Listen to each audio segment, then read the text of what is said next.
What is going on, Colts Nation? I am Eric, your host of the Colts Cast today. I'm not happy. Hey, look, let's talk about it. I'm gonna keep it brief tonight since it's just me. Jamal is busy. Let's talk about it. The Indianapolis Colts got caught with their pants down in Mile High, lost 31-13. Look, I I don't know where this team goes from here. I embarrassing. Like, I have no words right now. Embarrassing, to say the least. I don't even wanna see this team in the playoffs after that performance. Who would, right? I think it's time to clean house. I think it's time, you know? I am a half glass, full guy, but no, we're done with that today. Let's talk about it. Where do the Colts actually go from here? And before we get into it, make sure you are subscribed to the channel. If you're on YouTube, hit that like button. Helps get this video out to other Colts fans just like yourself. Um, Look, I think it all went downhill after that Jonathan Taylor fumble. The boneheaded play. What are you doing, JT? I just a fucking rookie mistake, right? You should have been benched after that. You should have. I mean, you're a really good player at times. You should have been benched. The momentum of the game shifted after that play. That stadium was quiet before that play. I mean, we had the man outscored 24-0 in the second half. Like, what are we doing here? 5 turnovers for this defense?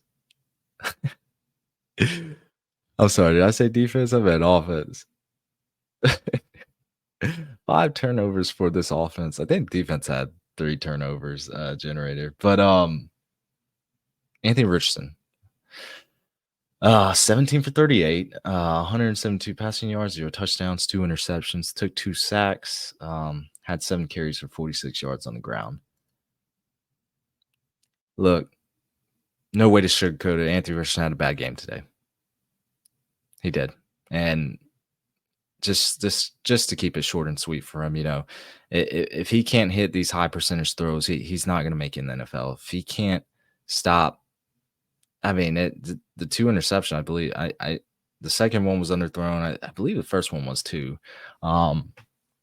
It's just, I mean, less than 50% completion rate every game. It's just not going to get it done. I'm still willing to give him a shot.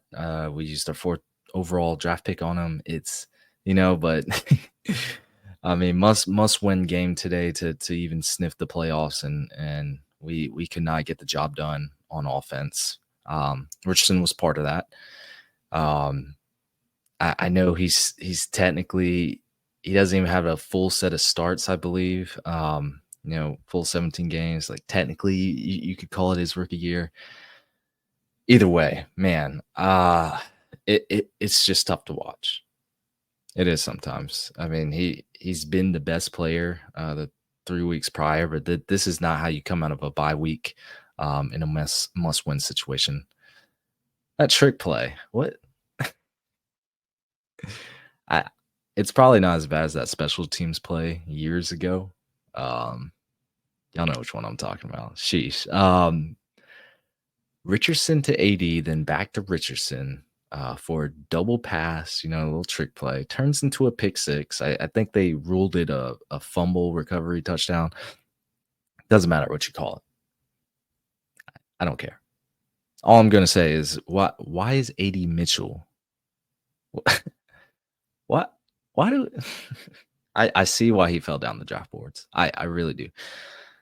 I think Shane Steichen shoulders a lot of the blame here too. To even put the ball in Adonai Mitchell's hands, let alone throw a pass in that situation, is just inexcusable. Must-win game again. Get it to the guys are going to ball out, and I guess that's a select few of them because we didn't really have a lot of standout players on offense today. I don't think we really had any. I think we were too quick to call Shane Steichen offensive genius last season. I'm not going to be angry either if people are calling for Steichen's head. I'm not. I mean, beginner's luck maybe last season. This offense was horrible today, plain and simple. Michael Pittman makes more than Terry McLaurin, Mike Evans, T. Higgins. Like, oh, the guys who are making the money on this offense, they're not performing. Bernard Ryman, 2 straight holding penalties. I think we had 3 in the third quarter. Special teams was bad too. Let's stay on the offense. Taylor, you look at the box score without that fumble, he had a pretty good game. 22 carries for 107 yards. But it's that one play that changed basically the entire game, I would say. Averaged 4.9 yards on the ground. I just don't understand, man. I'm sorry. I was, oh my God, distraught is probably the right word watching that game today. When Anthony Richardson's only completed 17 passes, there's not going to be a lot of standouts on the receiving core. Kylan Granson made a bounce back game. Michael Pittman, 6 catches, 58 yards. I would say he had a drop or 2 today. Josh Downs didn't get too involved. He was second in target share. It just, there wasn't, Alec Pierce, 4 targets, 0 catches. Adonai Mitchell didn't catch anything. If Jamal was here right now, what would he say? He'd be telling y'all the same thing he's been repeating for a few years now. It's time to clean house. It's time to. It's actually time now. I'm ready. Clean slate. Start with Chris Ballard. Has to be. Get Chris Ballard out of here. And don't stop there. But start with him. Ballard, with 4 straight years of missing the playoffs, no division titles. It's a wrap, dog. It's a wrap.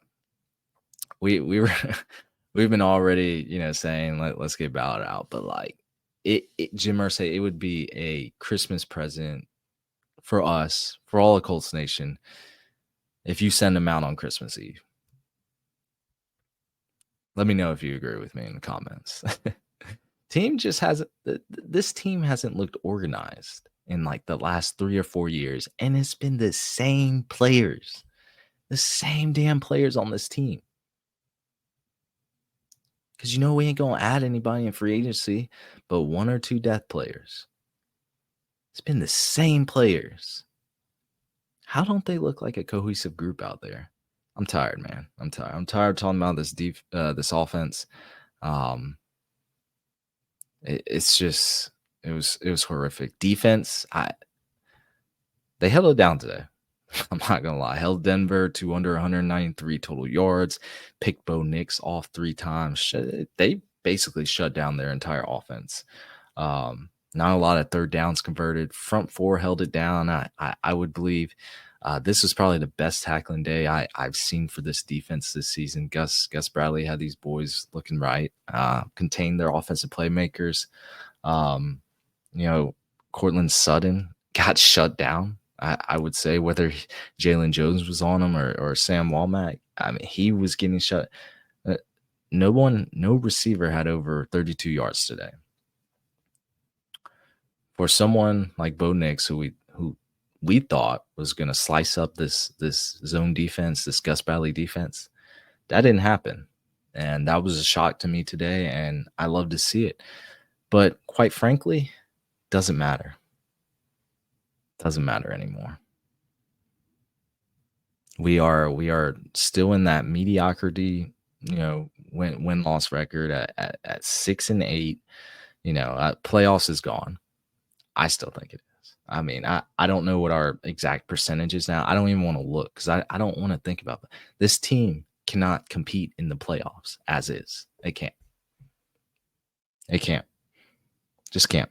So, we what we really need to do is start looking at, okay, what's our top positions of needs? It's time for us to start doing mock drafts. That's what it's really time for. And looking for new GMs. Because it hasn't worked out. And I look, we can talk about it more next week when Jamal returns. But if this Broncos game didn't open your eyes up to the deficiencies in this organization, I don't know what will. And I I'm gonna leave it just like that. Not too much to talk about today because everyone saw it visually. Uh, it's been a colossal failure for this organization, for this team, for everyone involved, and it's a disgrace to Colts fans in general. Hey, that's it for me. Thank you for listening to the Colts Cast. We're live on Apple Podcasts, Spotify, YouTube, or any platform you use to listen to podcasts. And we'll be back next time to give you some more Indianapolis Colts content. Hopefully, some better content in the future. You know, if we have some more fun games. But y'all take care.